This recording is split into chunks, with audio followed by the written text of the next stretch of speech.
안녕하세요. 저는 30대 후반이고 올해 결혼 6년차 여자입니다. 아이 계획은 있지만 아이를 가지지 못해서 아직 낳지 못한 상태이고 나이를 먹긴 먹었는지라 이제 점점 둘이서만 딩크로 살 생각도 해보면서 살아가고 있습니다.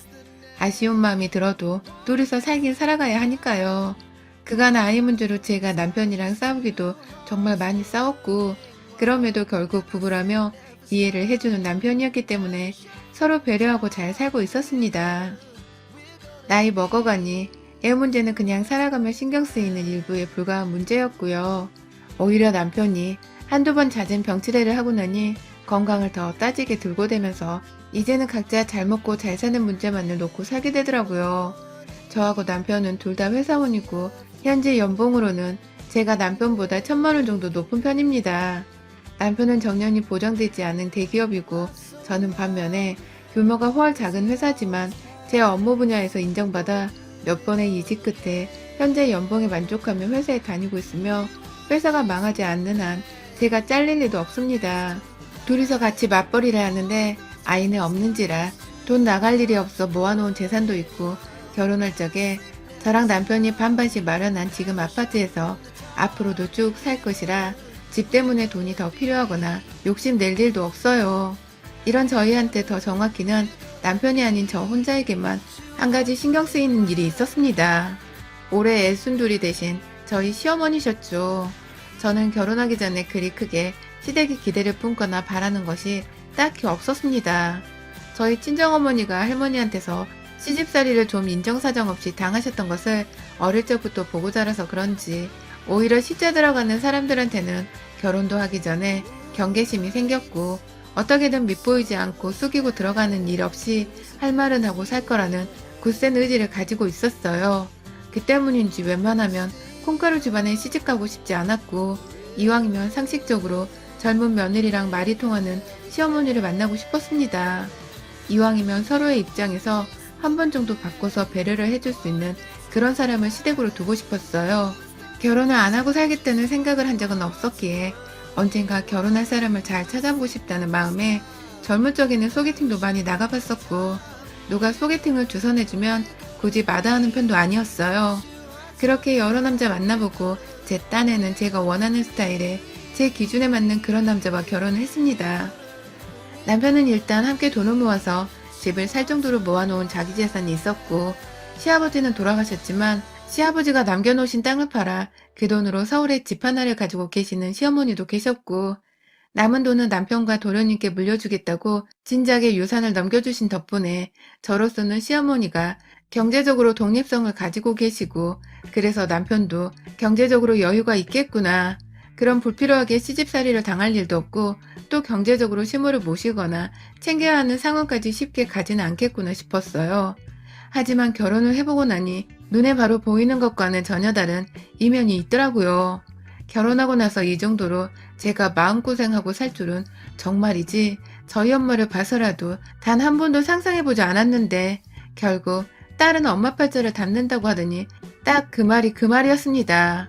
저희 시어머니는 제가 반반으로 집을 해가자고 했을 때부터 당돌한 여자애가 집에 들어왔다 라면서 저와 남편 그리고 도련님 앞에서 저를 대놓고 꼽주던 분이셨어요.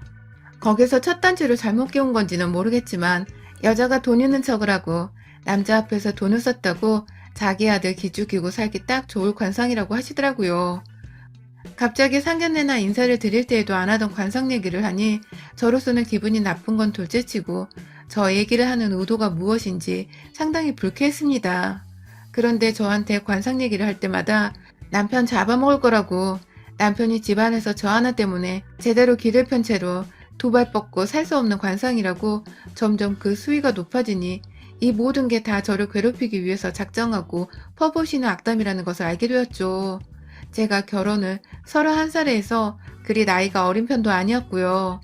그래서 당시 저희 부부는 신혼을 좀 짧게 보내더라도 이왕이면 아이를 얼른 가져보자면서 당시부터 쭉 임신을 하고자 하는 노력을 했었습니다. 끝내 실패를 하긴 했지만 당시만 해도 신혼이라 열정이 팍팍 타오르던 때였는지라 언젠가 이렇게 살다 보면 임신이 될 거라고만 안일하게 생각을 했네요. 그런데 그때부터 아니라며 자꾸 초를 치던 것이 시어머니셨어요.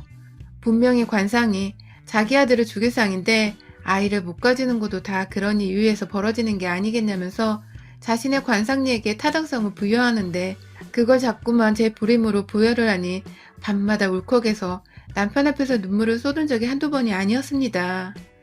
이렇게까지 말을 하셔야 하냐며 남편도 시어머니께 여러 번 화를 내기도 했고 그렇게 시어머니랑 한참 얘기를 하다가 임신이 안 되는 상황에 열이 받았는지 시어머니 말에 어느새 수긍한 채 저자세로 전화를 끊어서는 저한테 슬쩍슬쩍 짜증도 내더라고요. 자기 엄마라서 마냥 내 편만을 들어줄 수는 없는 건가 싶어서 젊은 나이에 이혼을 확 해버릴까 생각도 여러 번 했었고요. 그럼에도 여태 싸우고 화해하기를 반복하면서 지지고 볶은 채로 살아가고 있습니다. 우리 싸움의 구할은 시어머니가 차지하고 있었고 매번 아이 문제와 남자 기죽인다는 관상을 꺼내보는 말버릇 문제로 잊을만 하면 저희 부부의 관계를 엉망진창으로 만들어 놓으셨죠. 그런데요, 문제는 이뿐만이 아니었습니다. 정말 어처구니 없게도 시어머니가 정말 변태 또라이가 아닌가 의심이 될 만한 짓거리를 하시며 저를 이렇게 사연까지 써보도록 만들고 말았습니다. 저희 어머님께는 나이를 먹은 만큼 먹었는데 결혼도 하지 못한 채 딱히 하는 일도 없이 살고 있는 남동생 한 분 계세요. 올해로 딱 환갑이 되시는 분이시죠. 평상시 남편이 자잘한 용돈을 주는 등 경제적인 도움을 여러 차례 줬던 것으로 알고 있고 남편뿐만 아니라 시어머니부터 도련님까지 번갈아 가면서 챙기는 시모 집안의 문제덩어리로 알고 있습니다.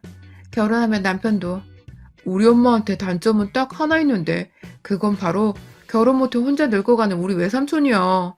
라고 여러 차례 말을 했었고요. 혹시나 집안에서 같이 만날 일이 있더라도 남편은 그냥 인사만 하고 더 대화는 나누지 말라고 미리 제게 귀뜸을 해주기도 했어요. 그만큼 좀 일상적인 어른들 간의 대화를 나누기가 조금은 버겁고 힘든 분이었습니다. 그런데요, 처음 결혼할 적만 해도 얼굴 보기가 정말 힘들었던 외삼촌께서 어느 순간 제 앞에 모습을 너무 자주 비추는 겁니다. 자꾸 외삼촌 외삼촌 거려 진짜 제 외삼촌 같지만 남편이 하도 이런 식으로 호칭을 불러왔던 터라 버릇이 된 거에 대해 양해 부탁드려요. 이 외삼촌과 가장 기억에 남는 일로는 결혼한 지 3년차가 되던 해에 제가 출근을 한다고 남편보다 먼저 나간 적이 있었는데 저 멀리 누가 봐도 체육복을 입은 채로 저희 아파트 앞으로 막 뛰어오더라고요. 놀라 자빠질 뻔한 채로 도망쳐 뒷걸음질을 치다가 얼굴을 자세히 보니 그 외삼촌이셨어요. 여기는 어쩐 일이냐고 하니 저희 아파트 바로 옆 동으로 이사를 왔다는 겁니다.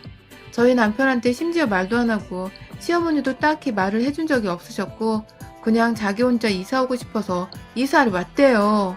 순간 너무 어이가 없었습니다. 직업도 딱히 없는 분께서 서울 한복판에 브랜드 아파트를 샀다는 것도 기가 차고 시어머니랑 혹여나 같이 이사를 와서는 두 분이서 같은 아파트 내에 살고 계신 건가 싶어 철커덩거리는 마음에 어머님도 함께 오신 거예요? 라며 물어보니 아니 내가 더 보고 싶어서 왔어 라고 하더라고요.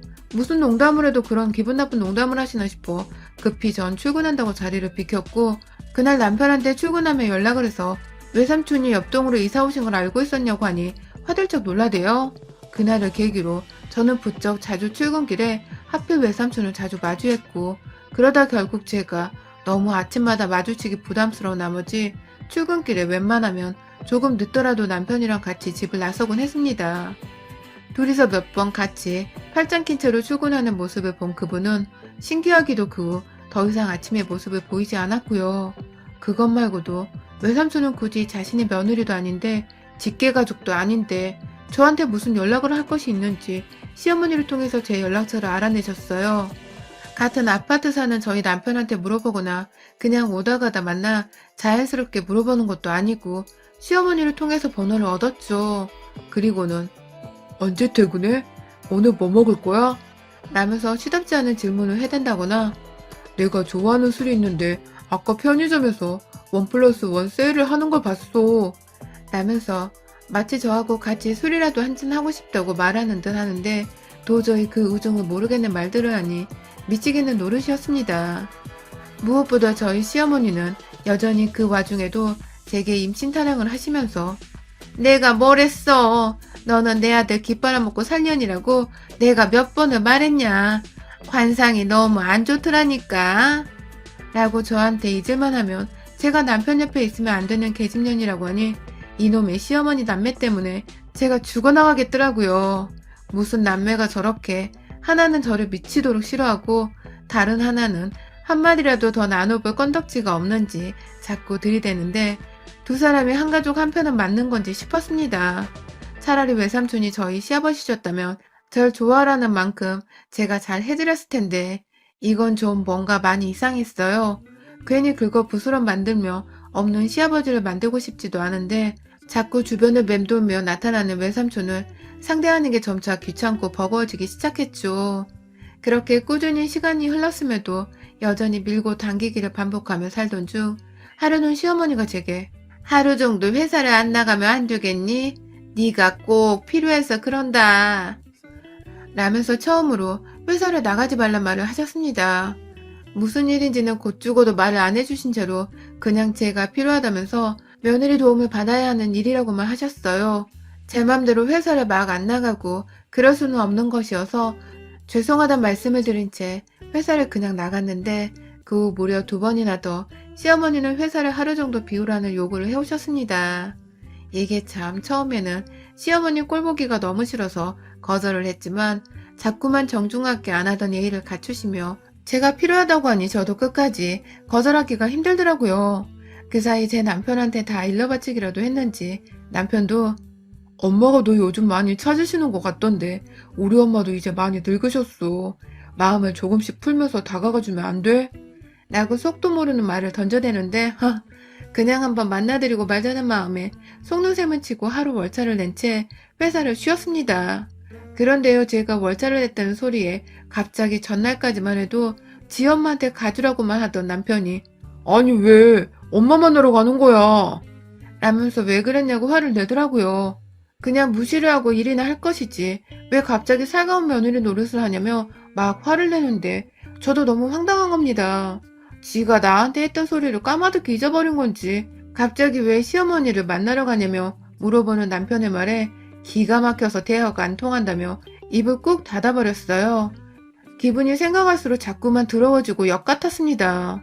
돌아가면서 이것들이 나를 얼마나 우습게 알면 이래라 저래라 회사를 월차 내라 마라 하는 건가 싶어서 호흡까지 가빠진 채 열불이 났죠. 그리고 월차를 쓴 당일 늦지막히 남편 아침도 차려주지 않은 채 일부러 늦잠 자며 여유 부리고 일어나서는 어머님이 부르는 대로 찾아가려는데 아니 글쎄 시어머니 집이 아닌 외삼촌 집으로 오라고 하시대요. 바로 아파트 옆동으로 말입니다. 시어머니도 이미 와 계신 건지 일로 좀 와라 당장 이라고 말씀을 하시고 저는 제대로 갑자기 외삼촌까지 봐야 한다는 생각에 부담이 돼서는 긴장을 해버렸고요. 최근 들어 외삼촌과 딱히 왕래라고 할 것도 없었는데 혹시 내가 아랫사람 주제에 어른을 잘 챙기지 못했다며 혼이라도 내시라는 건가 싶어서 괜히 쫄아버리기까지 했네요. 비겁하게 남편 출근하고 없을 시기에 저 혼자만 불러낸다는 것도 너무 신경질이 닿고 말이죠. 그렇게 남편한테는 어머님이 지금 삼촌집으로 오라셔. 2분이서 같이 나한테 할 얘기가 있으신가 봐. 라며 문자를 보내놓고 외삼촌 집에 도착해서 문을 두드렸습니다. 벨 누르는 곳에 시끄러우니 노크해달라고 적혀있길래 하라는 대로 따라했어요. 근데 집안에서 문이 열리자마자 뭔가 쾌한 냄새가 났습니다. 아우 이게 무슨 라면서 코를 틀어먹자 문을 열어주신 외삼촌은 미안해. 이거 초를 켜놓은 건데 집안에 너무 많이 켜놔서 연기가 확 느껴졌나 보다. 라고 하면서 재빨리 집 안으로 들어가 저를 위해서 창문을 막 열어주더라고요. 거봐, 이거 너무 많다고 했잖아. 라면서 그 앞에 서 있는 시어머니께 잔소리를 하며 몇몇 촛불을 끄기까지 했고요.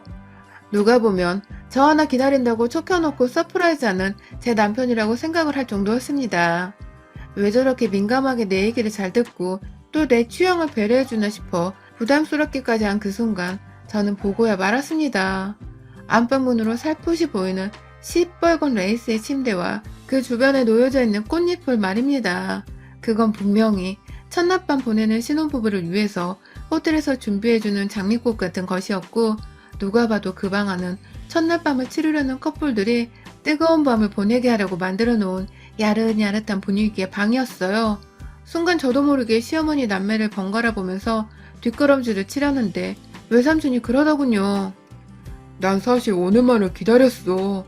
라고 말입니다. 이런 젠장할.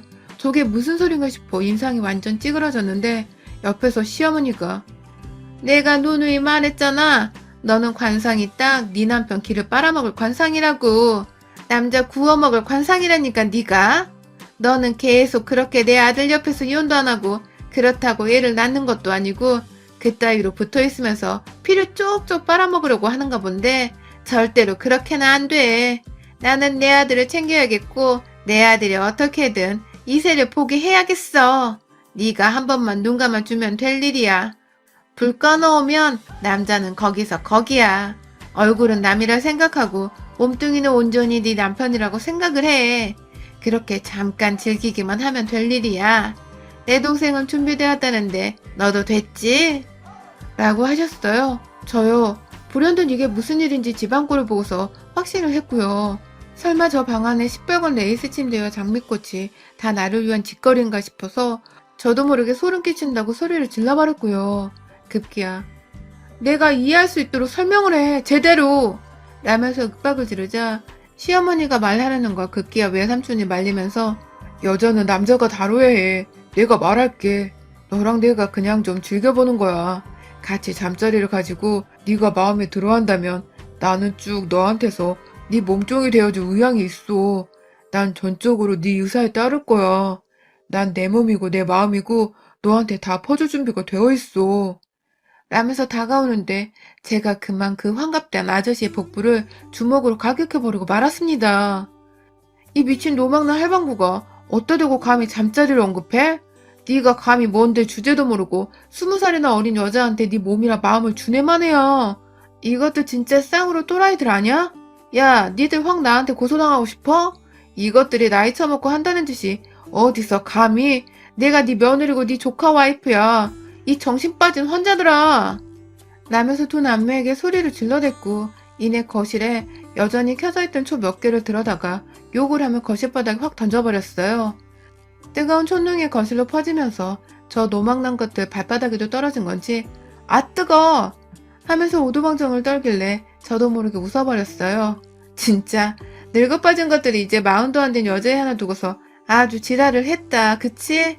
이야 진짜 이건 뉴스에 나올 감이야. 진짜로 확 죄보해서 전 국민들이 다 알게 할까? 니들이 며느리한테 하려고 한 짓을. 라는 말과 함께 부엌에서 페트병에 담긴 물병인지 뭐를 들고 나와서는 안방까지 들어가 빛나고 있는 촛불들을 인정사정 없이 꺼버렸어요.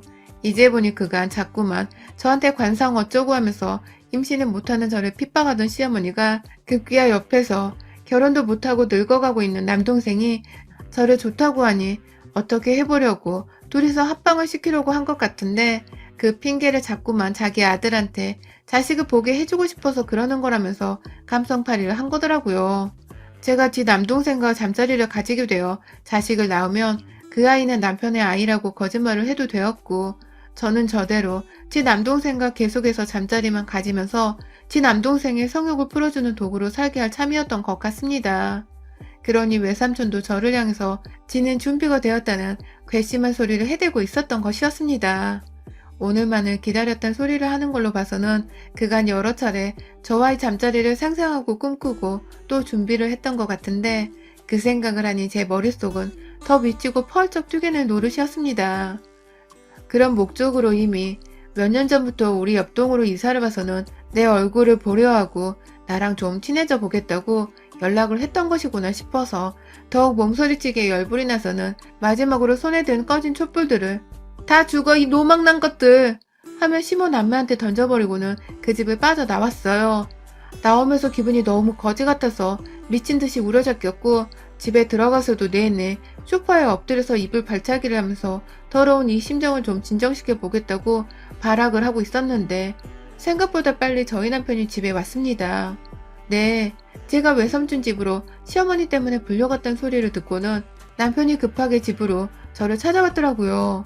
제 상태를 보고는 그리고 제가 니네 엄마랑 니네 삼촌이 하면서 말을 하다 말고 다시 꺼이꺼이 우는 모습에 남편은 제 말을 더 듣지도 않은 채 불현듯 삼촌 집으로 달려갔어요.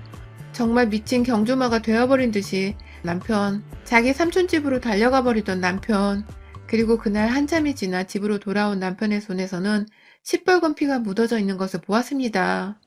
남편이 삼촌 집에 들어가 지 엄마인지 삼촌인지 누구 하나 작살은 분명 냈나 보더라고요. 이제 보니 우리 남편, 지네 엄마랑 삼촌이 저 하나 가지고서 무슨 짓을 벌이고 있었는지를 다 아는 눈치였습니다. 피를 보자마자 너 뭐야? 이거 뭐야? 내가 다 설명도 안 했는데 삼촌 집에 가서는 왜 이렇게 화를 낸 거야? 너 설마 다 알고 있었던 거야? 그런 거야?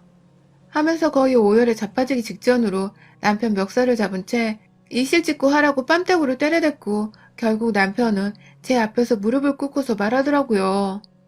엄마가 너를 찾을 때만 해도 정말 순수하게 며느리가 보고 싶어서 그러는 줄 알았어. 진짜 정말이야. 그런데 갑자기 어제 네가 또 월차를 안 쓰고 약속을 거절하려고만 한다면서 전화가 와서 하는 말이 자꾸 삼촌 얘기를 들먹이면서 네가 삼촌이랑 한 번은 자야 내 인생이 풀린다고 하는데 도무지 너무 말 같자는 말을 하시니까 내가 믿지를 못했어. 그냥 하는 말이라고 생각하고서는 화만 내고 전화를 끊었는데 이게 진짜로 일어날 줄을 몰랐어. 라면서 제 앞에서 자신의 잘못이 크다며 비는데 진짜 허무하고 황당해서 말도 안 나왔습니다. 그런 소리를 제 아들한테도 부끄러운 줄 모르고 했다는 사실에 심호 정체를 파악하며 참 이게 악마일 수도 있다는 생각까지 해보았고요. 결국 저는 그날 놀란 마음 부여잡는다고 혼자서 남편을 두고 친정으로 건너왔어요. 좀 마음을 추스려야겠다며 지금 사는 집에서 네 외삼촌이랑 절대로 같은 단지 안에서 살 수 없으니 이혼을 해서 각자 여기서 갈라서든지 아니면 빨리 다른 집을 구해서 이사를 가자며 친정집에서 남편하고는 오로지 문자로만 대화를 나누면서 생각의 정리를 했고요.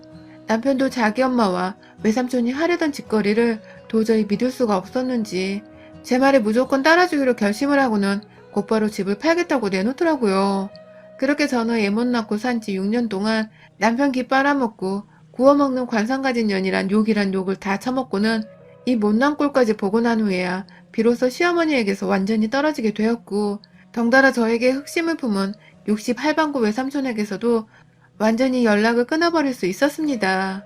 남편은 도저히 일어나지 말아야 할 일이 일어났다며 저를 걱정하며 이제와 이혼하자 소리만은 안 된다면서 쩔쩔 매고 있고 저는 그런 남편을 볼 때마다 시모와 외삼촌 얼굴이 떠올라 미치도록 소름이 끼치지만 저 대신 피가 날 때까지 지 외삼촌을 패주고 온 남편의 주먹을 보면서 조금씩 화를 가라앉히고 있어요. 정말 살다 살다 저희 시모같이 악랄하고 또 악독한 사람은 들어본 적이 없습니다. 그 피가 그 피인 건지 지 남동생도 아주 생각하고 행동하는 게 똑같았고 말이죠. 설마 우리 남편한테도 그 더러운 피가 흐르는 건 아닐까 싶어 문득 소름이 끼치지만 다행히 이 인간은 멀쩡한 것 같아서 좀 참고 살려고요. 애도 없으니 조금이라도 지 엄마 쪽 피가 흐르는 끼가 보일 시에는 뒤도 안 돌아보고 도망쳐 버릴 겁니다, 저. 여러분의 생각은 댓글로 남겨주세요. 오늘도 시청해주셔서 정말 감사합니다. 안녕하세요. 저는 30대 후반 와이프랑 와이프 판박이라 불리는 딸내미를 하나 키우고 사는 남자입니다. 와이프랑 둘이서 돈을 벌어오고 있고 와이프가 저보다 월급이 더 많은지라 가장이란 말은 좀 뺄게요. 어디 가서 저는 와이프한테 장난삼아 우리 집 가장은 당신이란 소리를 자주 하고 살거든요. 거두절미하고 저희 사연을 말해보자니 어디서부터 어떻게 풀어야 할지 잘 모르겠습니다. 이 일이 도대체 어디서부터 시작된 건지 저도 미치겠는 노릇이거든요. 저랑 와이프는 동갑내기 친구이고 중학교 때부터 친구로 지내오다가 4년 전에 친구에서 부부가 되었습니다. 둘 다 나이를 먹고도 결혼을 왜 안 한 건지 혹은 못한 건지에 대해 농담 삼아 서로 결혼하면 딱이겠다는 소리를 줄곧 하고 살았는데 그러던 저희의 말이 정말 씨가 되어서는 부부로 관계가 발전해버리고 말았죠. 워낙 친구이던 시절부터 일을 열심히 하던 커리어 우먼이었던 제 와이프는 제게 삶의 동기여부가 되던 존재였는데 부부가 되고 나니 이제는 완전히 저에겐 없어서 안 돼 제 삶의 원동력이었어요. 제가 더 열심히 일을 하게끔 인생이 느슨해져 갈 때에 자식도 낳아줬고 살아가며 직장을 때려치우고 싶었던 적이 정말 상상도 못할 만큼 많았는데 그때마다 고비를 잘 넘기도록 해준 것이 바로 와이프였습니다. 옆에서 정신 차리라고 쓴소리도 해주고 북돋아주길 개의치 않아 있던 와이프 덕분에 저는 제법 지루하게 느낄 뻔한 인생에 활기와 재미를 조금씩 찾아가는 여유 있는 어른이 되어갔습니다. 젊은 적에는 정말 여유도 잘 없었고 웃을 일이 그리 많지도 않았었는데 와이프와 함께 가정을 이루고 살아가다 보니 제가 살아가야 할 이유가 정해진 것 같았습니다. 게다가 저는 결혼을 하면서 동시에 더 소중한 가족들을 얻게 되었습니다. 바로 처제와 장인 장모님이 그 새로운 가족이었죠. 저희 어머니는 저 초등학교 다닐 적에 교통사고로 먼저 세상을 떠나셨고 저희 아버지는 제가 대학 졸업하고 회사를 다니며 이제 좀 돈을 벌어 아버지 호강 좀 시켜드리려고 할 때 병으로 어머니를 따라가셨어요. 뭔가 부모님께 잘해드리고 싶고 용돈이라도 하나 쥐어드리고 싶어 죽겠는데 제 주변에 효도를 할 만한 사람이 정신 차려보니 아무도 없는 겁니다. 와이프를 포함해서 친구 녀석들은 월급날에 부모님 모시고 어딜 갔다며 자랑을 하고 재밌었다며 하는데 저 혼자 그 돈을 쓸 곳도 없고 형제자매가 있는 것도 아니니 세상에서 완전히 혼자 살아가는 고아가 되어서는 참 마음이 외로운 적이 많았습니다. 당장의 외로운 눈물을 흘리는 정도까지는 아니었어도 마음이 허해 맨정신으로도 멍 때리는 일상이 늘 반복되었습니다. 하지만 와이프와 결혼을 하게 되면서 저는 세상에서 둘도 없는 웃을 일이 많은 행복한 남자가 되었어요. 온전히 여동생이라 부를 수 있는 3살 아래의 처제도 생겼고 저를 친아들만큼이나 아껴주시는 처가 부모님 덕분에 가족이라 자랑스레 말해볼 수 있는 사람들이 결혼과 동시에 제 옆에 꽉 차게 되었죠. 처가 부모님께서는 저희 집에서 얼마 떨어지지 않은 곳에서 지내고 계셨고 저희 처제는 30대지만 아직 결혼을 할 생대를 찾지 못한 상태이며 그래서 당장의 결혼 계획도 없는 사람이라 처가댁에서 함께 살고 있었습니다.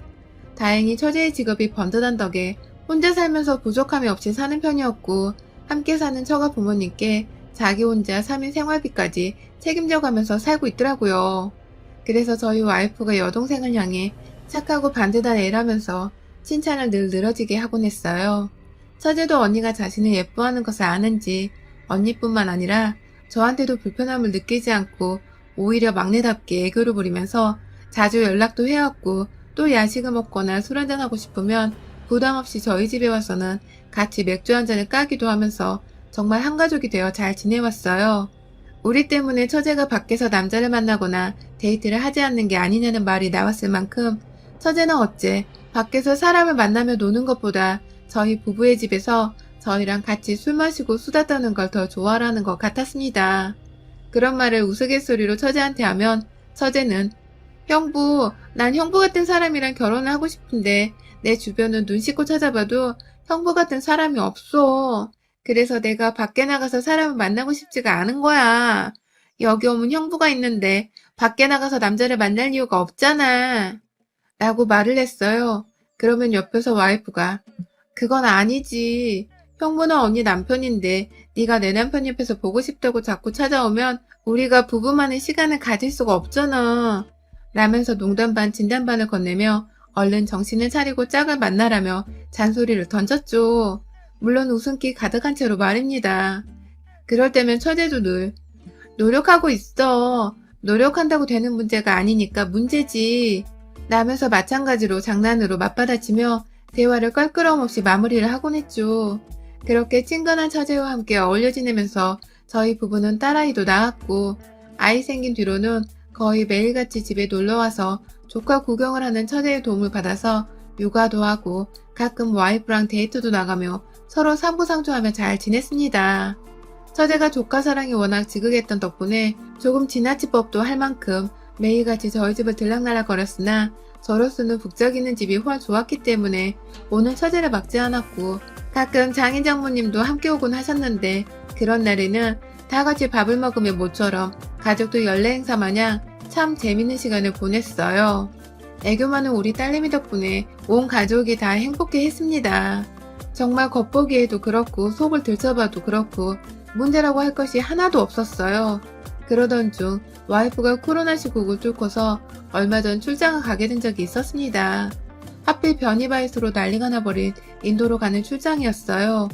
온 집안은 비상에다가 꼭 거길 가야만 하냐고 회사에 사람이 너밖에 없냐면서 별의별 말들이 다 나오더니 급기야 직장을 그만두란 소리까지 흘러나왔고 와이프는 결국 자기가 맡은 프로젝트라 자기가 다녀와야 확실한 성과가 있는 출장일 것이라며 총대를 메고 출장을 떠났습니다.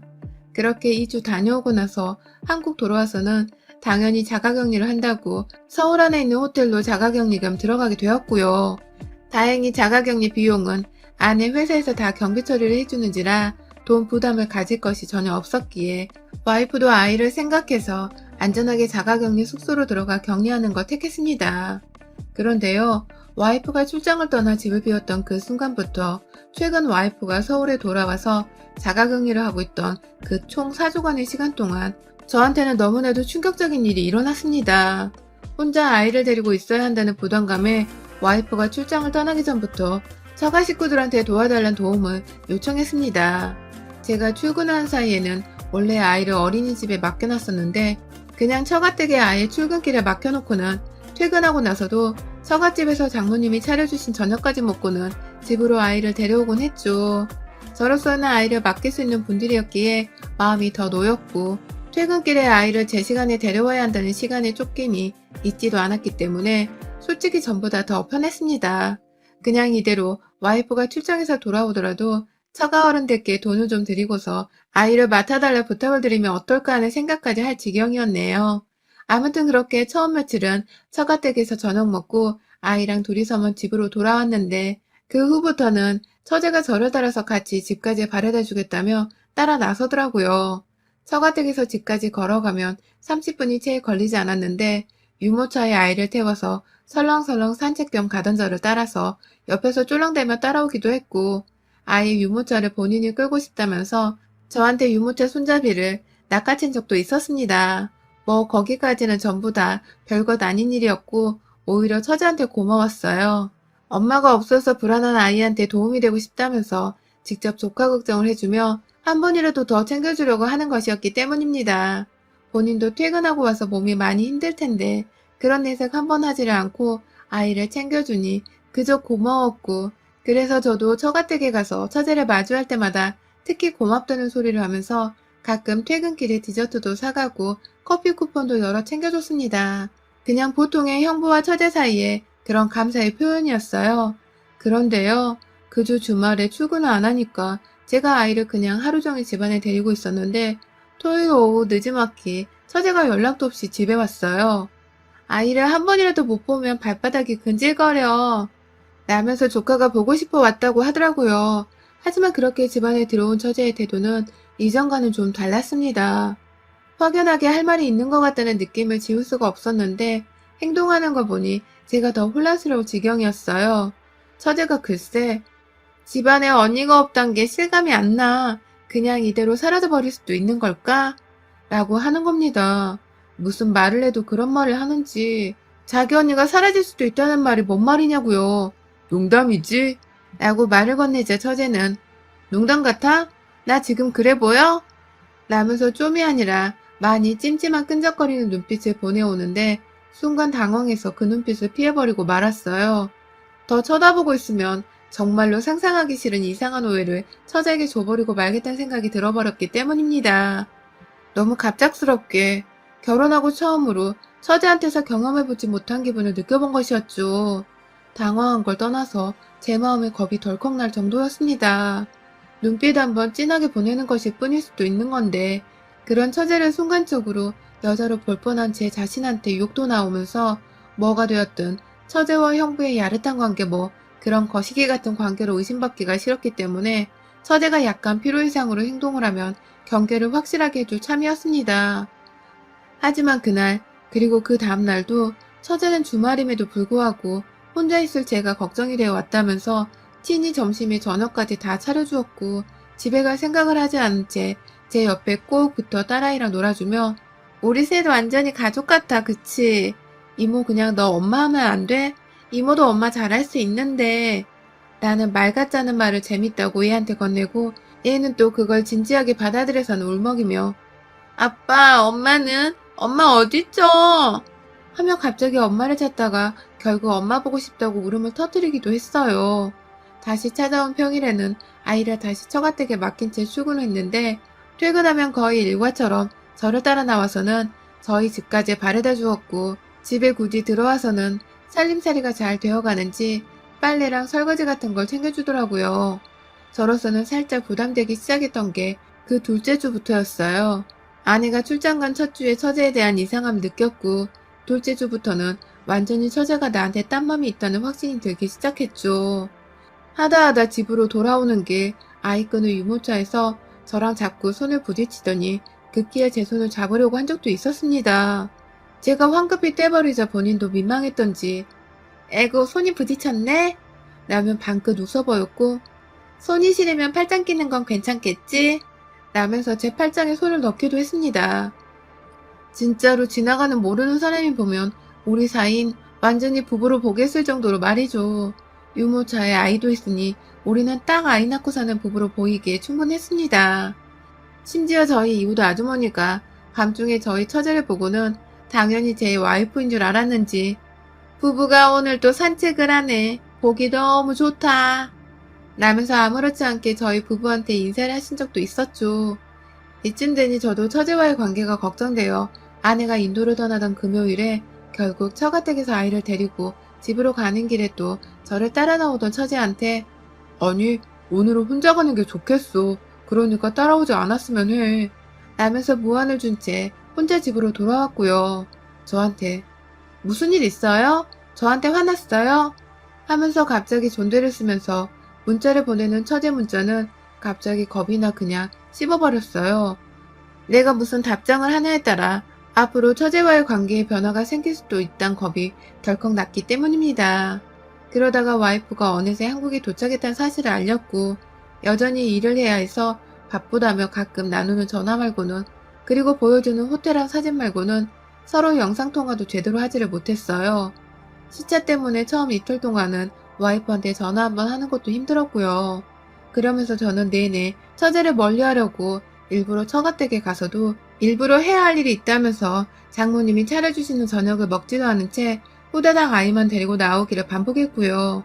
그렇게 또 2주 정도의 시간을 보내다가 드디어 아내가 집에 돌아오기 하루 전이었습니다.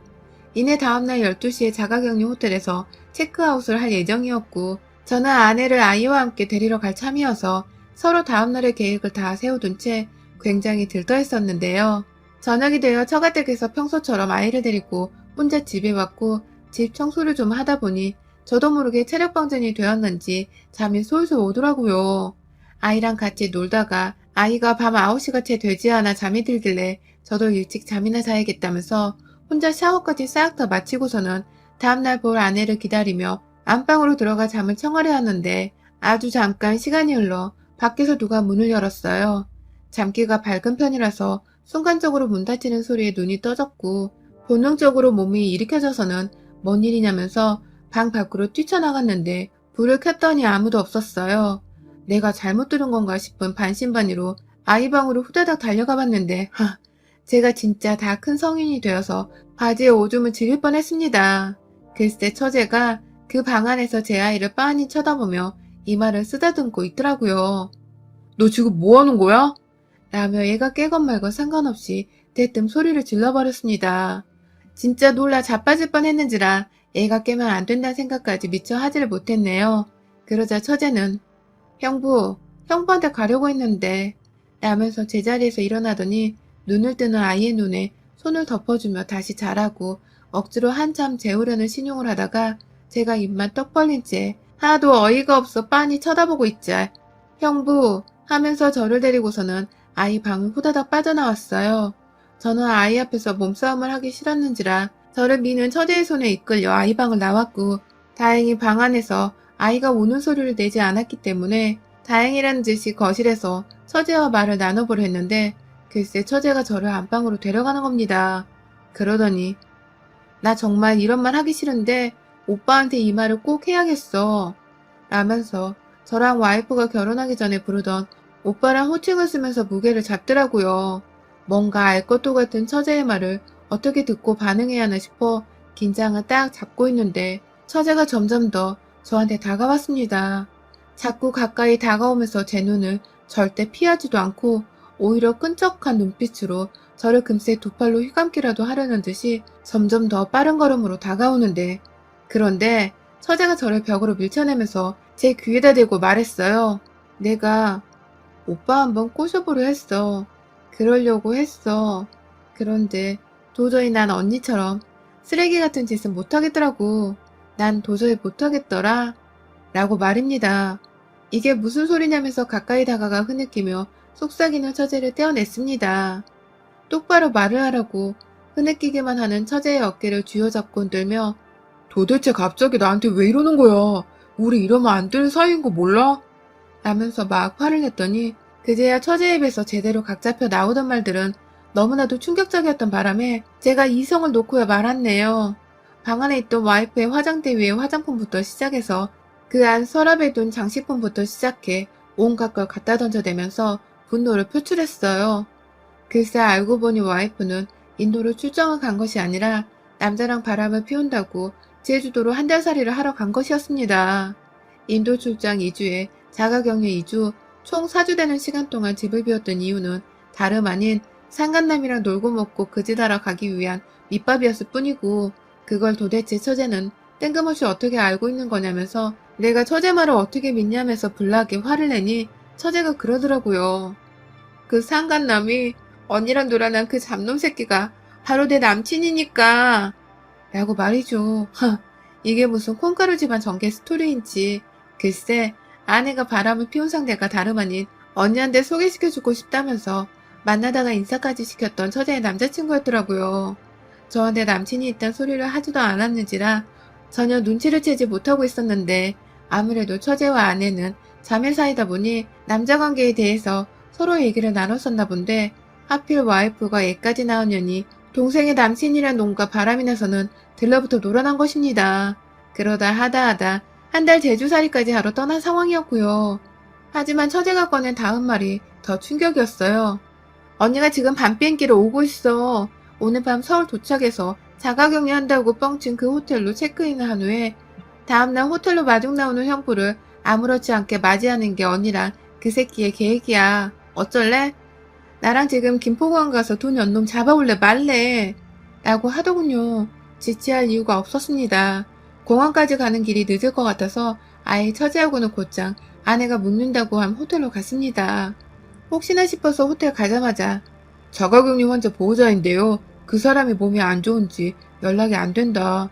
라면서 무슨 일이 일어난 건지 호텔로 전화해서 확인을 해달라며 아내 이름만을 댄 채 걱정되어 죽겠다는 듯 오두방정을 떨면서 아내가 여기 호텔에 묵는 건 맞는지, 묵는 방 호수가 도대체 어떻게 되는지 막 직원이 단 한 번의 의심을 할 새가 없도록 속사포처럼 말을 던져대면서 답해주기만을 기다렸고, 옆에서 처제도 완전히 연기에 빙의를 해서는 언니 어떡해 하면서 막 울부짖고 있는데, 한참 제 와이프 이름을 듣고 검색을 하던 직원이 그러더라고요. 아, 자가격리 묵으신 분이 안 계신데 오늘 체크인하는 동명이인 분이 한 분 계시긴 한데 이분은 아닐 거고 라고 말입니다. 처제의 말이 사실이란 직감이 드는 순간이었죠. 그렇게 저희는 로비로 빠져나와 호텔 입구에서 한참 기다리다가 결국 택시를 타고 와서는 함께 호텔로 들어가려는 와이프랑 그놈의 자식을 목격하고 말았습니다. 제가 다음날 호텔까지 들어오지 못한다는 것을 안 와이프는 아예 그날 밤에도 그놈의 자식과 같은 호텔방에서 잘 계획이었는지 함께 택시 트렁크에서 짐을 빼서는 들어가려 하더라고요. 그 순간 제가 행동으로 옮기기도 전에 처제가 나섰어요. 몸부터 날려 두 사람에게 달려간 처제는 그놈의 자식 등에 엎여 귀를 물어뜯기 시작했고, 비명소리에 택시기사부터 시작해서 호텔 입구에 서있던 발레파킹 직원까지 순간적으로 당황해 나서지를 못하고 있는 사이 도망가려는 와이프를 제가 잡았습니다.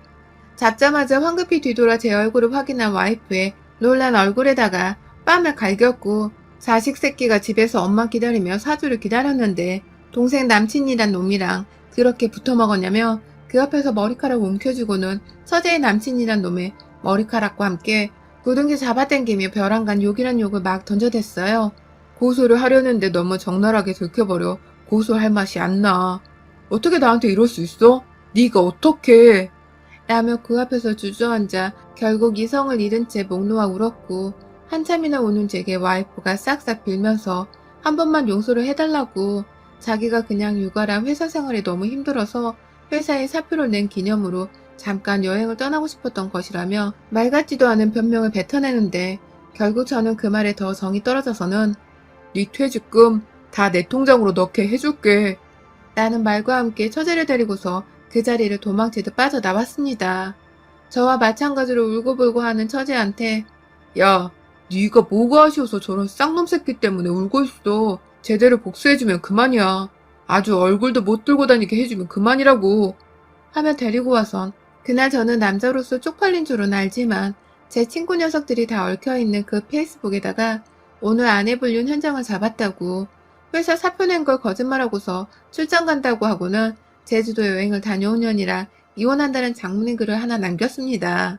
그 밤중에 집구석 침대에 드러누워 SNS질을 하다가 제 글을 본 친구 녀석들이 하나도 핸드폰에 불이 나도록 전화를 해대기 시작했고요. 결국 저는 순식간에 아내와 함께 아는 모든 저희의 친구들에게 아내의 불륜을 보다 만천하에 알려버렸어요.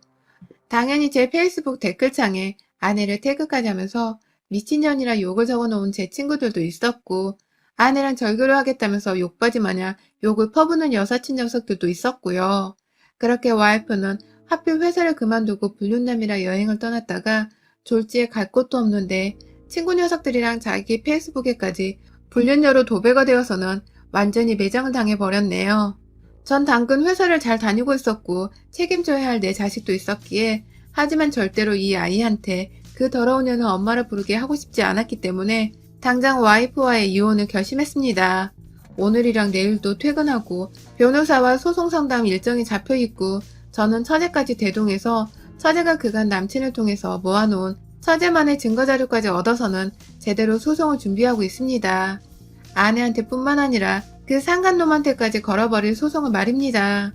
배우자가 불륜피워 소송을 한다는 소식은 평생 TV를 통해서만 듣고 살았는지라 저는 요 며칠 너무 살떨리는 일상을 살아가고 있습니다. 이게 정말 나한테 일어난 일이 맞는 건가 싶기도 해서 나 혼자 아이를 잘 키울 수 있을지에 대한 생각에 겁이 나기도 하고요. 아무쪼록 돈 아쉬운 것 없기에 위자료가 얼마이건 중요하지 않아요. 이미 와이프는 친구들과 회사 전 동료들에게까지 불륜녀로 매장을 당했는지라 솔직히 속도 시원하고요. 다만 불륜이 법으로도 하지 말아야 할 짓으로 성이되어 있다는 것을 꼭 보여주고 싶습니다. 다 큰 딸내미를 쳐주기려 하는 와중에 둘째 딸내미와 사위한테는 사죄를 하시는 처가 부모님들을 생각해서라도 이 소송은 절대 길게 끌지 않고 단타치듯이 위자료만 받아내서 그 판결을 제 페이스북에 마저 공표 찍듯이 올려놓고서는 완전히 마무리 지을 겁니다. 제 인생에 와이프 볼 일도 다신 없을 것이고요. 여러분의 생각은 댓글로 남겨주세요. 오늘도 시청해주셔서 정말 감사합니다. 안녕하세요. 저는 30대 후반 노산을 겪은 채 아이를 막 출산한 새아이의 엄마 되는 사람입니다. 노산을 겪음을 보게 되는 제 살덩이들과 지쳐가는 몸을 살피는 것보다 어째 더 지치고 힘에 부치는 요즘이네요. 모든 여자분들이 출산하고 이렇게 극단적이진 않으실 텐데 저는 이게 산후 우울증과 겹쳐서 그런지 수만 번 통 크게 들이쉬는 것조차 녹록지 않은 심정이네요. 고등학교 때 입시 미술을 시작한 것을 계기로 운이 좋게 미대에 들어갔고 거기서의 전공을 살려 아주 작은 명함 찍어내는 회사 하나를 차렸습니다. 사무실에 필요 없는 재택근무를 코로나 터지기 10년 전부터 시작하여 지금까지 돈 잘 벌면서 살고 있고요. 친정어머니는 할머님께 물려받은 돈을 잘 굴려주신 덕분에 부동산 중개업으로 한참 부동산 붐이 일었을 때 경매로 집을 사고 팔며 부수적인 수입을 꽤 벌어놓기도 하셨고 저희 아버지는 공무원으로 따박따박 월급을 받아오셨기에 저는 부모님을 부양하고 책임질 걱정은 잠시 덜어둔 채 온전히 제 일과 제 커리어만 쌓아보면서 또래 친구들보다는 부담 없이 사회생활을 할 수 있었습니다. 제가 제 사업을 시작한 것에 그리 겁을 먹지 않았던 것도 다 이런 집안 배경 덕분이었던 것 같습니다. 아무튼 그렇게 일을 하다가 만나게 된 클라이언트 중 하나가 바로 지금 저와 아이 셋을 낳고 살고 있는 제 남편이었어요. 남편은 사업을 하는 사람은 아니었고 어느 한 회사의 마케팅을 담당하던 직원이었어요. 회사에 새로운 직원이 들어오면 직원용 명함을 주문하고 또 그 밖에 제가 제품 표지 같은 것도 부가적으로 하고 있었기 때문에 자잘한 디자인 의뢰를 외부 업체 겸 저한테로 의뢰를 주는 일을 하던 사람이었죠. 서로 일 때문에 알고 지낸 지가 벌써 1년 정도 되었을 때였고 가끔 미팅을 가지는 것 말고는 정말로 딴 생각 한 번을 품지 않은 채 온전히 회의 말곤 잡소리도 나누질 않던 사이였는데 어느 날 남편이 뜬금없이 저한테 연락을 한 겁니다. 저희가 함께 디자인 상의를 하면서 남편 회사에서 터무니없는 업무, 그러니까 좀 혼자 하기 누가 봐도 버거운 일들을 빨리 끝내달라고 의뢰해 올 때면 남편은 저 대신 자기 회사가 좀 빡세단 욕을 해주고 저는 저대로 남편한테 힘드시겠다는 소리를 해대며 서로를 농담삼아 유료해주곤 했었는데요. 글쎄 그런 식으로 그냥 서로를 안쓰럽다 생각하며 걱정을 한두 차례 해준 것이 남편은 마음에 깊숙이 와닿았는지 술 마시고 자기 동료도 아닌 외부 업체 사람인 저한테 연락이 와서는 힘들다고 엉엉 우는데 당시 남편은 거의 1시간 가까이를 절 붙잡고 회사 욕을 하다가 잠시 껌뻑 졸기도 했고 그냥 침묵을 유지를 하다가 어느 순간 졸립다며 전화를 확 끊어버렸는데 다음날 술이 깨고도 그게 다 기억이 난 건지 저한테 다시 전화가 와서는 미안했다고 밥을 사주겠다고 엄청나게 사과를 했었죠. 그걸 계기로 저희는 밥도 먹고 또 회사 욕하면서 나름 재미를 찾아가다가 남녀가 그리 붙어 있었으니 정분이 날 법도 했고 결국 저희는 사귀는 사이가 되면서 연애 2년 만에 결혼을 하게 되었어요. 연인이 된 남편을 2년간 보아오면서 남편에 대해서 들었던 생각은 딱 하나. 이 사람이 상당히 착하다는 것이었습니다. 욕심이 없는 것이 비전도 없고 야망도 없는 그런 시시한 남자로 보일 수도 있었지만 제 눈에 남편은 적어도 사람이 진실하고 착하고 또 저를 많이 아껴주는 착한 사람이었어요. 대학 시절 한 번은 바라남 남친한테 또 한 번은 딴 년한테 꼬리치다 걸려 남자한테 이별을 겪은 뼈아픈 경험이 있었는지라 저로서는 나만 바라볼 수 있는 다정한 사람이 너무 필요했었는데 그런 저의 마음속 결핍을 완전히 채워주기라도 하듯이 저희 남편은 참 이상적으로 착한 사람이었습니다. 내가 적어도 이 남자한테 딴 년 때문에 속이 썩어 들어갈 일은 없겠다 싶었죠. 그렇게 우리 착한 남편과 결혼해서 산지 올해로 8년 차입니다. 30대 초반 첫째 아이랑 둘째 아이까지 건강하게 출산해서 잘 키우고 있었고요. 모두 아들들이었는지라 정말 집구석에 매번 멀쩡할 일이 없었을 만큼 참 바빴습니다. 그런데요, 결혼하고서 저희 부부에게 생긴 변화는 비단 늘어난 가족 수뿐만이 아니었어요. 생각보다 살아보니 결혼이 제가 기대했던 것과 좀 많이 달랐던 면모 때문에 당황한 적이 한두 번이 아니었어요. 일단 저희 남편은 결혼하고도 한결같이 착하고 저만 바라보는 순한 사람이었습니다. 성격에는 변화가 전혀 없었어요. 하지만 언젠가부터 연애 쪽에 하지 않던 짓들을 하더라고요. 예를 들어 아이가 둘이나 있고 그 아이들이 하루 종일 집에 돌아올 자신을 기다리는 걸 뻔히 아는 사람이 연락 한번 해주지 않고 그냥 술을 마시고 늦게 들어온 적이 꼭 한 달에 서너 번 정도로 있었고요. 고작 서너 번 남편의 술자리를 이해해주지 못하냐면서 힘들어하는 저한테 시어머니와 시누이는 오히려 제가 너그럽지 못한 와이프라 소리를 했습니다. 물론 최대한 저 기분 안 나쁘게 해주려고 눈치를 보면서 사회생활은 다 그런 거라는 걸 이해시키려 하는 게 눈에 다 보이긴 했지만 저로서는 갑자기 안 하던 회식이 결혼하며 이렇게 늘어났다고 하는 생각이 들어서 남편에게 혼란스러울 수밖에 없었고 설마 남편이 육아를 하기 싫다는 이유로 농땡이 치는 게 아닌가 싶은 생각도 했죠. 하지만 집에 늦게 들어오는 것은 일부에 불과했습니다. 어느 순간부터 시어머니께서 저희 남편을 그렇게나 찾으시더라고요. 허구한 날 남편을 찾는 전화를 하고 도움이 필요하다며 남편을 부르고 집안에 남자가 없다 보니 아무래도 하나 있는 아들한테 자꾸만 손길을 요청하는 듯 했습니다. 처음엔 제 허락을 받으려는 듯 가도 돼?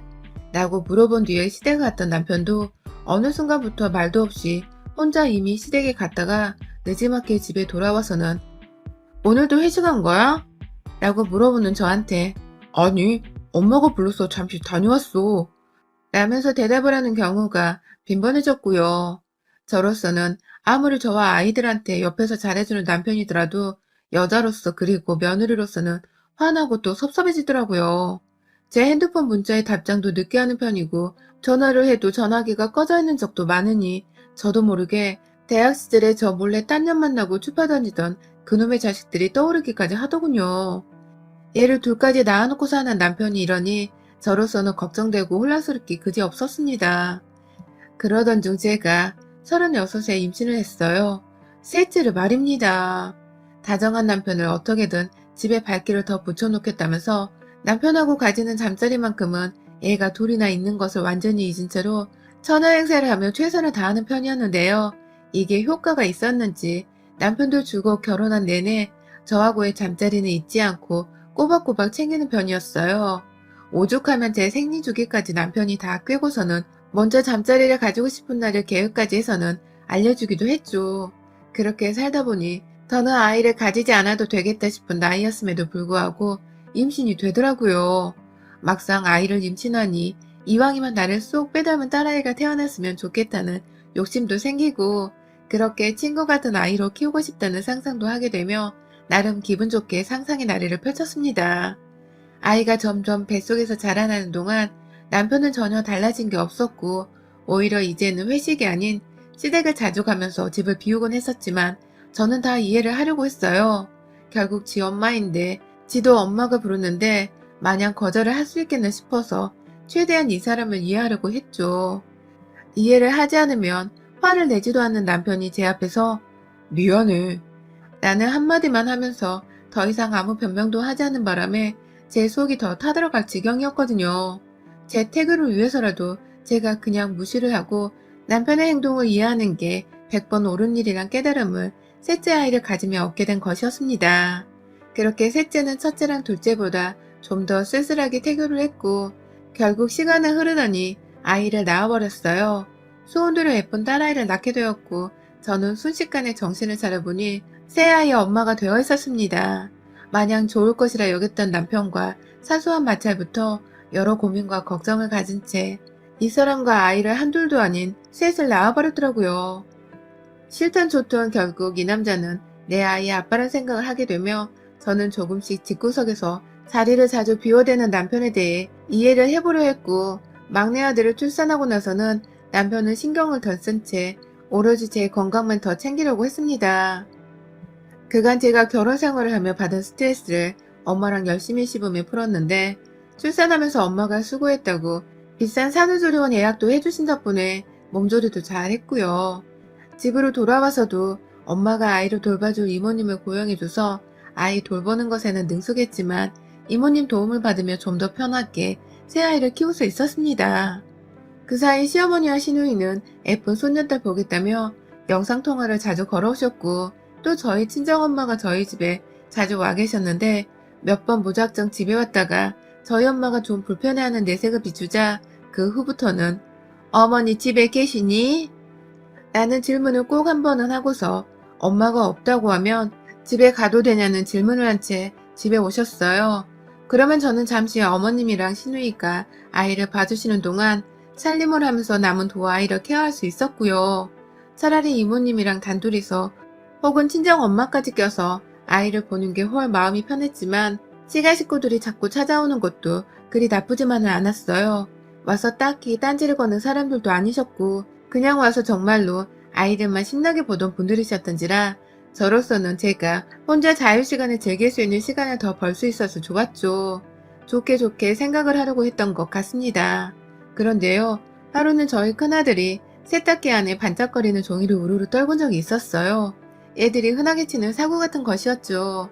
그와 동시에 둘째 아이랑 막내가 배고프다고 보채고 있고 겨우 막내 아이 젖부터 물렸고 이모님은 둘째한테 밥을 먹이고 저는 막내 아이를 재움과 동시에 곧장 큰아이한테 책 한 권을 쥐어준 채 이모님 곁에 내버려둔 후 베란다로 나가서 열심히 세탁기 안을 치우고 있었는데요. 그 사이 시어머니가 집에 가도 되냐는 문자를 보내셨더라고요. 저로서는 너무 바빠서 문자에 답할 시간이 없었는데 시모랑 시누이는 어째 제 문자에 답을 받지도 않았는데 무작정 저희 집으로 이미 출발했던 건지 얼마 지나지 않아서 밖에서 녹화하는 소리가 들려왔어요. 그리고는 이모님이 얼굴을 확인하고서 두 사람은 집 안으로 들여보냈죠. 평소 같으면 제가 집에 있을 땐 분유 가방이며 이것저것 육아용품 놓는 가방을 거실 한켠에 놓아둔 채 집에 있었고 외출을 할 때면 그것들을 다 챙겨나갔는데 그날은 제가 분유소독부터 가방 빨래까지 오전에 다 했던지라 거실 한칸이 싹 다 비워져 있었거든요. 시무랑 시누이가 그거 보고서는 제가 없다고 생각을 한 건지 이모님 며느리 없어? 라고 물어보더라고요. 그러자 방 안에서 둘째 분유를 주면서 첫째랑 놀아주고 있던 이모님은 밖에서 누가 노크를 하는데 문을 열어줄 생각도 안 하고 시모가 집에 들어온 와중에도 나와서 인사를 안 한 저의 행방을 모르겠었는지 잠깐 나가셨나? 아깐 분명히 있었는데 하면서 말을 흐리다 다시 첫째 아이와 놀아주느라 바쁘더라고요. 그때 신우이가 우리 왔어 어딨어? 하면서 저를 큰 소리로 부르다가 이모님께서 막내 아이 잠들었어요. 쉬 하며 목소리를 낮추라 무안을 준 바람에 신우이는 급히 저를 부르다 말고 입을 닫은 채 없나 본데? 라고 시모한테 제가 없단 말을 건넸어요. 제가 본능적으로 나 여기 있단 소리를 하지 말아야겠다는 생각이 든 순간이었습니다. 가뜩이나 저 사람들 또 왔다는 생각에 짜증이 나르던 참이었는데 주인이 없으면 없는 거지 뭘 저렇게 무작정 집에 찾아와서는 내 행방을 물을까 싶어서 그냥 대답을 안 했습니다. 그런데 그로부터 문제가 생겼어요. 제가 집에 없다는 확신에 찬 시모와 신우가 별 살떨리는 말들을 겁도 없이 내 집 안에서 던져대기 시작한 겁니다. 먼저 말을 시작한 것은 신우였어요. 아휴, 벌써 5째네. 나는 벼랑간 우리 막내가 셋째도 아닌 5째라고 하는 신우의 말에 귀가 쫑긋해진 저는 저게 무슨 소린가 싶었는데 옆에서 시모가 그러니까 어쩌려고 이리 애를 낳는데 그냥 이대로 모른 척 산다던? 이라고 하더라고요. 그러더니 옆에서 신우이는 호적은 올려야 할 텐데 그치? 초등학교 들어갈 때면 두 집 다 한바탕 난리가 날 것 같은데 그치? 아휴 모르겠다. 그냥 지가 더 좋은 여자를 택하겠지. 라고 하는 겁니다. 두 집? 더 좋은 여자를 택한다고? 이게 도대체 뭔 소리인가 싶었어요. 저도 모르게 세탁기 옆에서 몸을 숙인 채 두 사람의 소리를 하염없이 귀 기울이게 되었는데 시모가 하는 말이 글쎄 둘 중 한 명을 선택한다면 나는 왠지 며느리가 팽당할 것 같은 느낌이 든다. 그렇지 않고서야 걔가 지금껏 헤어지라는데 헤어지지도 못하고 애를 둘이나 낳았겠어? 다 좋아 죽겠으니 버리기는커녕 지 새끼까지 낳으며 끈을 이어가고 있는 거지. 걔들이 그렇게 쉽게 헤어질 애들이었으면 이 지경까지는 오진 않았다. 분명 장담하는데 며느리가 분명 팽당할게요. 라면서 그 며느리란 사람이 분명 저를 말하는 것 같은데 제가 남편한테서 팽을 당할 거란 소리를 자꾸만 장담한다면서 말하더라고요. 기분이 더럽고 열불나게 말이죠. 그러자 옆에서 신우이는 맞아. 엄마 말이 무조건 맞아. 아무래도 집안의 며느리가 한 번은 바뀔 것 같네. 아휴 불쌍한 년. 그런 줄도 모르고 시모신우가 집에 오는 것마저 그리 싫다고 눈치를 주니 이혼당할 때도 우리 앞에서 그런 표정 지을까? 싹싹 빌면서 이혼 말려달라고 애원하면 그때 우리가 시댁 어른으로서 본보기 좀 보여주자. 라면 뭐가 그리 재밌는지 혼자 저를 혼낼 생각을 하면서 기죽일 생각에 히히덕거리는데 진짜 당장에 뛰쳐나가 저것들을 조지고 싶더라고요. 결국 두 사람은 저한테 그 모든 말을 비밀로 해야 한다고 그래야 이혼 소송 같은 거 없이 그저 남편한테서 제가 성격 차이로 이혼을 당하고 깔끔하게 정리될 수 있다는 말까지 해놓고는 방 안에 있던 이모님 단속을 하겠다면서 심지어 현금까지 주어졌습니다. 이모님은 또 그 돈을 받아다가 좋다며 입을 다물겠다는 약속을 했고요. 너무 혼란스러웠어요. 믿었던 사람들이 하나도 아니고 둘도 아니고 무려 남편의 시모, 신우, 이모님까지 넷이서 저를 속이려 했다는 사실이 정말 믿을 수가 없었습니다. 황급히 호주머니 안에 있던 핸드폰으로 시모한테 지금 친정엄마랑 집에 가는 길이에요. 혹시 저희 집에 오고 계시는 거면 친정엄마가 불편하시니 자리 좀 비켜주셨으면 해요. 다음부턴 집에 오실 때 하루 정도는 일찍 말씀 좀 해주시고요. 라고 쌀쌀맞은 문자를 보냈고 그 문자를 보자 시어머니는 이 싹수 없는 년 하면서 궁시렁대며 신우랑 집을 황급히 나가더라고요. 그리고 저는 그렇게 나가버린 시모랑 신우를 확인한 후에 베란다에서 뛰쳐나와 이모님께 한바탕 난리를 피웠습니다. 그 돈 당장 달라고 제 지갑 안에 그 돈을 집어넣었고 아예 이모님을 잘라버렸어요. 엄마한테 도움을 요청하자 바로 집으로 오셨고 그런 엄마한테 시모랑 신우한테서 들은 얘기들을 전하니 엄마는 설마 네 남편 두 집 살림 하고 있었단 소리를 하는 거야? 하면서 믿을 수 없다는 듯이 패닉에 빠지셨습니다. 그리곤 저희 두 사람 혹시나 하는 마음에 함께 합심해서 남편의 회사 앞으로 가 진을 쳤죠. 이 인간이 오늘도 늦는 건지 설마 오늘 시모와 신우가 나눈 뒷담화의 주인공인 딴 여자의 집으로 가는 건 아닌지 그래서 내 셋째 아이를 감히 5째라고 부르도록 만든 그년이 있는 집에서 얼굴도 모르는 두 자식들이랑 놀아주다 오는 건 아닌지 하는 오만 걱정을 다하며 기다리기를 얼마나 되었을까. 늘 일찍 끝나도 회사가 7시에 끝나니까 그전에는 집에 오지 못했던 사람, 회식을 하면 밤 11시는 거뜬히 넘겼던 사람이 회사에서 6시 되어 땡하고 나오더라고요. 그 주변의 사람들도 우르르 6시 회사를 나와 집으로 향해 가고 있었고요. 그리고 저는 퇴근길에 그 복잡한 지하철역을 뚫기까지 하며 친정엄마와 함께 남편의 뒤를 밟았습니다. 저만큼이나 엄마의 속도 정말 말이 아니었을 거예요. 딸내미 두고 바람핀 것일 줄 모르는 사위의 뒤를 캐는 일인데 누가 감히 기분이 좋겠냐고요. 그렇게 저는 엄마랑 함께 얼마나 더 떠났을까? 저희 집에서 그리 멀지 않은 동네에 위치한 한 주택가로 들어가는 남편을 확인했고 옆에서 네가 잘 모르나 본데 이런 건 다 증거로 남겨둬야 하는 거야 라면서 무슨 유튜브 마냥 동영상을 찍어가며 뒤따라오는 엄마를 대신해 먼저 발걸음을 서둘렀습니다.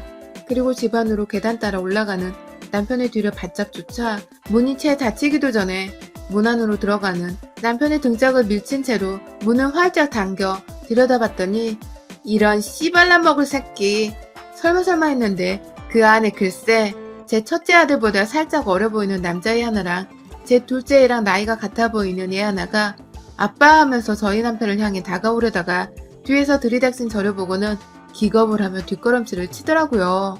지들 엄마라는 사람을 불러대며 또 그 맞은편에 서 있던 여자를 향해 엄마를 외치며 엄마 아빠 소리를 번갈아가며 하는데 저는 그 집에서 완전히 부부 사이에 회방을 놓고 있는 외딴년이 되어 있었습니다. 이 남자는 얘 셋의 아빠인데 호적상이 내 남편인데 내 남편을 향해 아빠라고 부르는 얘 새끼들부터 시작해서 누가 봐도 그 집의 마누라인 것 마냥 앞치마를 메고서 저희 남편을 맞이하고 있었던 여자까지 이건 말 그대로 총체적 난국이었습니다. 저를 보고 얼음장이 된 남편은 여보라는 말도 참아하지를 못한 채 여자들 눈치를 보다가 뒤에서 카메라를 두고 튀어나온 저희 엄마를 보고는 장모님 이거 찍으시면 안 되는데 장모님 제발 하면서 저희 엄마를 말리러 달려들었고 그걸 제가 네 새끼들 다 나한테 얻어터지는 거 보기 싫으면 그 자리에 가만히 있어 라면 소리를 확 질러버리자 가만히 움직이다 말고 한숨을 쉰 채 털썩 주저앉더라고요. 상황 파악이 되었는지 애 돌을 끼고 있던 여자도 어떻게 좀 해봐 이제 어떡해 라면서 남편을 향해 하소연을 하는데 그 바람에 저는 전현이 나의 존재까지 다 알고 있는데도 얘를 낳은 거구나 하는 생각이 들어서 괘씸한 마음에 집 안으로 들어가 그년의 뺨따구로 얘들 앞에서 내리쳤습니다. 애들은 울고불고 난리가 났고 남편도 제발 하면서 저를 말렸지만 남편의 불륜으로 내 새끼들이 받은 마음의 상처는 누가 보상을 해주겠냐고요. 이렇게라도 전현의 몸뚱이에 손찌검을 한번 해보고 싶었고 이렇게라도 전현의 자식들이 지들이 첨년의 자식이란 걸 알기를 바랬습니다. 그리고 이렇게라도 남편이 무슨 짓을 지가 벌였는지를 똑똑히 알길 바랬어요. 뒤늦게야 저보다 열불이 나서 남편을 후려치며 죽일 놈! 이라고 개패듯 혼을 내고 있던 엄마를 겨우 진정시킨 채 그 집을 빠져나왔습니다. 저를 따라 나온 남편은 길 한복판에서 무릎을 꿇은 채 자기가 잘못했다고 무슨 짓을 벌였는지 모르겠다며 자기 머리를 막 때리는데 저한테 그게 다 생쇼 같더라고요. 간도 크게 두 집 살림이라니. 내가 새 출발을 하지도 못하게 얘를 셋이나 낳게 해놓고서 딴 년이랑 얘를 둘이나 낳고 다른 살림을 꾸리고 있었다니. 그것도 집에 지 자식 새끼가 커가고 있는 걸 보고 살았으면서 딴 년 집에서 비슷한 시기에 애를 낳고 키울 생각을 했다니. 그걸 시무랑 신우도 다 알고 있었는데 나한테 사기를 치겠다고 그간 시댁에 간다는 핑계를 대면서 이 집 구석을 들락거렸을 생각을 하니까 속에서 천불이 나고 불이 나다 못해 폭발하겠더라고요. 저요? 절대로 이 결혼을 깨지 않기로 했습니다. 누구 좋으라고 내가 이혼을 해줘서 전현이 호적을 꿰차게 내버려 두냐고요. 요즘 세상에 누가 호적 그딴 걸 따지다겠냐만 전현과 저놈의 자식들이 어른들의 잘못으로 평생 첨년의 자식이란 소리 듣고 살게 해주기로 했습니다. 감히 죄 없는 아이들을 그렇게 만들어서 부디 남편과 저 상간녀가 평생 죄책감에 살기를 바라기로 작정하고 저는 온전히 상간녀를 향해서 위자료 소송을 걸어버렸습니다. 시모랑 신우한테도 상간녀의 존재를 알았었던 것을 사기죄로 소송 걸었고 잘린 저희 이모님에게 부탁하여 상간녀의 존재에 대해서 대화를 나눴던 것에 대한 증언은 석외하였고요. 결국 저는 남편 하나만 쏙 빼놓은 채 남편의 심장을 갉아먹는 심정으로 그 주변의 것들한테 죄다 소송을 걸었고요. 그래도 자식들의 아빠란 생각에 저 자식이 돈을 벌어오게 해야 했으니 직장은 내버려뒀어요. 아이들이 성인이 되면 이혼을 해주려 했는데 남편한테는 곧 이혼해줄게 라는 말로 회유를 하면서 이혼을 해주는 대신 남편의 월급 관리를 제가 하게 종용했고요. 그래서 저는 지금 남편의 월급을 제가 관리하면서 그 절반이 훌쩍 넘는 4분의 3 정도의 월급을 온전히 제 새끼들을 위해서 양육비로 챙겨오고 있습니다. 때문에 남편은 4분의 1 정도 되는 돈만을 지 첩년이랑 낳은 자식한테 쓸 수 있게 되었죠. 아이를 둘 키우기엔 턱없이 부족한 금액인 걸 알지만 제가 알 바가 아니라서 더는 신경 안 쓴 채 살고 있습니다. 키울 돈이 넉넉지 못한 놈이었으면 애초에 이를 낳으면 안 되는 거였잖아요. 지가 좋다고 딴 년이랑 두 집 살림하며 자식을 둘이나 더 싸들여 놓았으면 키우는 것도 지가 어떻게든 책임을 져야죠. 돈이 없으면 없는 대로 더 벌던가 해서 말입니다. 저는 우리 막내 성인이 되는 해까지 절대로 남편에게 이혼을 해주지 않을 겁니다. 월급 통장을 제가 관리해봤자 겨우 200 조금 들어오는 뒷골이 월급. 전 그거 없어도 그만이에요. 이렇게라도 위자료 챙기고 남편 월급 챙겨서 제가 꽁해놓은 뒤에 언제라도 월급 안 주겠다며 월급 통장을 제멋대로 바꾼다거나 꾀부릴 짓을 한다면 저는 이혼을 안 해준다는 협박을 하며 지가 뭔 짓을 하건 첩년이랑 잘 먹고 잘 살아보라며 무시할 겁니다. 위자료 겸 돈만 두둑히 챙기고 부정행위가 있던 날로부터 10년 안에 소송은 얼마든지 가능하니 10년 동안 저한테 월급 통장 맡기지 않으면 그때 되어 위자료 달라고 소송이라도 걸어서 돈을 더 받아내고 말 거예요. 그렇게라도 해서 그년이랑 그년 자식들이 여유롭지 못한 집안 사정으로 고통스러워할 때 저는 내 새끼들 간식거리 하나라도 더 풍족히 사주면서 이 아이들을 잘 키워낼 거예요. 어차피 불륜 저지르며 아빠 노릇할 가치도 없는 놈이었으니 있으나 없으나 돈 벌어오는 기계 노릇 말고는 가치 없는 놈이잖아요. 여러분의 생각은 댓글로 남겨주세요.